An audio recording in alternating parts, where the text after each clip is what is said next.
সাল 2026 পড়ালেখার সিস্টেম পাল্টেছে, বই পাল্টেছে, কিন্তু পাল্টেনি পরীক্ষার সিস্টেম। তো তোমরা যদি আগের সিস্টেমে পড়ালেখা করো সেক্ষেত্রে তোমরা অনেক পিছিয়ে থাকবে। অনেক স্টুডেন্ট তো বলবে, স্যার আমি তো আগের মতোই পড়ালেখা সবগুলো কমপ্লিট করেছি, বইয়ের সিলেবাসের সবগুলো পড়াই কমপ্লিট করেছি, কিন্তু পরীক্ষায় আমি কমন পাইনি।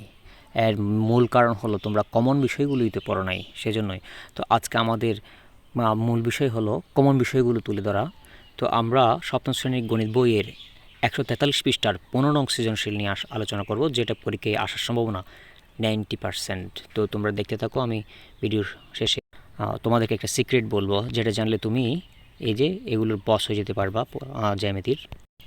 তো আজকের বিষয় এই যে 15 নম্বর সৃজনশীলটা আলোচনা করব 9.3-এর। বলা আছে পাশের চিত্রটি লক্ষ্য করো। এই যে চিত্রটা লক্ষ্য করবা, এখানে যেটা বলা আছে আর কি। তো আমরা দেখতে পাচ্ছি এখানে এই যে নিচের চিত্রগুলো উত্তর দাও। অর্থাৎ প্রথম প্রশ্ন হলো সঠিক পরিমাপে এবিসি ত্রিভুজটি অঙ্কন করতে হবে। এই যে ত্রিভুজটি অঙ্কন করবো।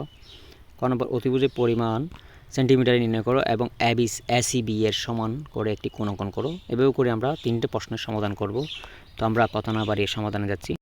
তো আমাদের প্রথম প্রশ্নটা হলো এই যে সঠিক পরিমাপে এবিসি ত্রিভুজটি আঁকো। তো আমরা সঠিক পরিমাপে এবি ত্রিভুজটি আঁকলাম। এখানে এই যে এবি = 3.8, এটা হচ্ছে 6.5, এটা হচ্ছে 5.3 সেন্টিমিটার করে আমরা ত্রিভুজটা এঁকে নিলাম এখান থেকে।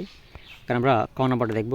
ক নম্বর হচ্ছে কি অতিভুজের পরিমাণ সেন্টিমিটারে নির্ণয় করো। এই যে অতিভুজের পরিমাণটা সেন্টিমিটারে নির্ণয় করতে হবে এবং এসিবি কোণের সমান করে একটি কোণ অঙ্কন করতে হবে। অর্থাৎ এই যে এই কোণের সমান করে একটা কোণ অঙ্কন করতে হবে আমাদেরকে। তো আমরা সমাধানে যাই। আমরা দেখতে পাচ্ছি চিত্রে এবিসি ত্রিভুজের অতিভুজ হচ্ছে এসি, অর্থাৎ এটা এসি।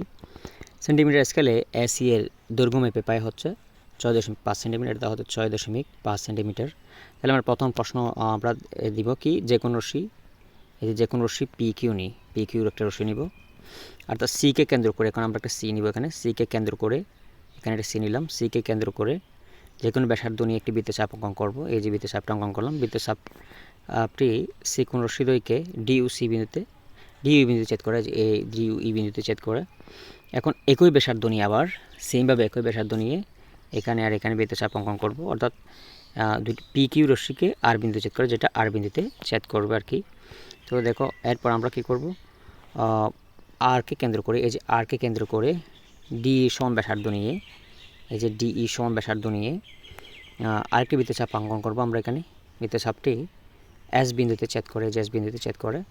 এখন আমাদের কিউ এস যোগ করব, ঠিক আছে। অর্থাৎ এই যে কিউ এস আমরা এখান থেকে যোগ করে বর্ধিত করি, ফলে এই যে পি কিউ এস, অর্থাৎ পি কিউ এস, এই যে পি কিউ এস এটাই হচ্ছে তৈরি হলো। তাহলে পি কিউ এস সমান হচ্ছে এবিসি কোণ এর সমান। অর্থাৎ এই যে এবিসি কোণের সমান আমরা কোণ অঙ্কন করলাম। পি কিউ এস এই কোণটা আমরা এবিসি সমান করে কোণটা অঙ্কন করলাম, ঠিক আছে। তো শিক্ষার্থীরা তোমাদের যদি এ পর্যন্ত ক্লিয়ার হয়ে থাকে তাহলে চ্যানেলটা এখনই সাবস্ক্রাইব করো, না হলে পরের ভিডিও আবার কঠিন লাগতে পারে তোমাদের। দেখো এরপর আমরা দেখব সি নাম্বার ঘ নাম্বার কী বলা আছে, একটি সমকোণী ত্রিভুজ আঁকো। সমকোণী ত্রিভুজ অঙ্কন করতে হবে এরকম আর কি, 90 ডিগ্রি, যার অতিভুজ চিত্রে অঙ্কিত ত্রিভুজের অতিভুজ অপেক্ষা 2 মিটার বড়। অর্থাৎ এই যে অতিভুজ এটা 6.5 থাকে, তাহলে 2 মিটার বড় হলে এটা 8.5 হবে আর কি, 8.5 হবে সরি, বড়। তাহলে একটি কোণ এসিবি এর সমান, ঠিক আছে। অর্থাৎ এসিবি এটার সমান হচ্ছে একটি কোণ, এবং যে অতিভুজটা সেটা হচ্ছে 8.5 2 মিটার বর্ধিত করলে। তো এই তথ্যগুলো দিয়ে আমাদেরকে ত্রিভুজটা অঙ্কন করে দেখাতে হবে। দেখো তো আমরা ত্রিভুজটা অঙ্কন করবো। এখন মনে করি একটি সমকোণী ত্রিভুজের অতিভুজ এসি, অতিভুজ ছিল এসি, এর চেয়ে 2 মিটার বাড়বে। এসি হচ্ছে 6.5, তাহলে এর সাথে 2 দিলে কত হবে, যোগ করলে 8.5 সেন্টিমিটার, এবং একটি কোণ এক্স কোণ অর্থাৎ এসিবি কোণ দেওয়া আছে, ত্রিভুজটি আঁকতে হবে। সাধারণ নির্বাচনভাবে লিখবা, ঠিক আছে। এখানে ব্যাখ্যাও দেওয়া আছে কীভাবে, অর্থাৎ অতিভুজ আর কি, অতিভুজ 2 মিটার বাড়লে সেক্ষেত্রে 6.5-এর সাথে 2 দিলে কত হয়, 8.5 হবে। তো আমরা কী করবো, যে কোনো রশ্মি এফ জি নেই, ঠিক আছে। তাহলে এফ জি এর এফ বিন্দুতে আমাদেরকে এই যে জি এফ এস ইকাল টু আমরা এক্স কোণ অঙ্কন করবো, মানে এই যে এক্স কোণটা অঙ্কন করবো। কোণটা আমরা এখানে অঙ্কন করছি, এই যে এভাবে এক্স কোণটা আমরা এখানে অঙ্কন করবো, ঠিক আছে। তাহলে জিএস থেকে এই যে জিএস থেকে এ সমান করে আমরা এফ আই নিব। সরি এটা জিএস হবে না, এটা হচ্ছে এফএস, সরি এফএস থেকে আমি আবার বলতেছি, এই যে এফএস হবে, এখানে মিস্টেক হলো একটু। এই যে এফএস থেকে এফ আই সমান আমাদেরকে এ নিতে হবে, অর্থাৎ এই যে এ বাহু, এটা আঁকা হয়নি এখানে, এ বাহু হচ্ছে কত, এই যে 8.5 আর কি, এটা নিলাম আমরা, সরি।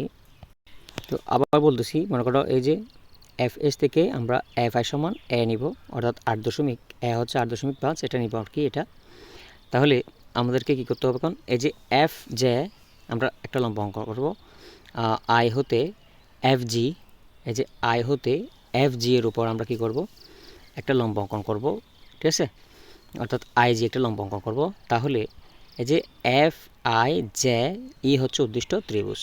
তো শিক্ষার্থীরা, এই পর্যন্ত যদি তোমরা বুঝে থাকো তাহলে চ্যানেলটা এখনই সাবস্ক্রাইব করে বেল বাটনটি অন করে দাও, না হলে পরের ভিডিওগুলো তোমরা খুঁজে পাবে না। ধন্যবাদ সকলকে ভিডিওটি দেখার জন্য।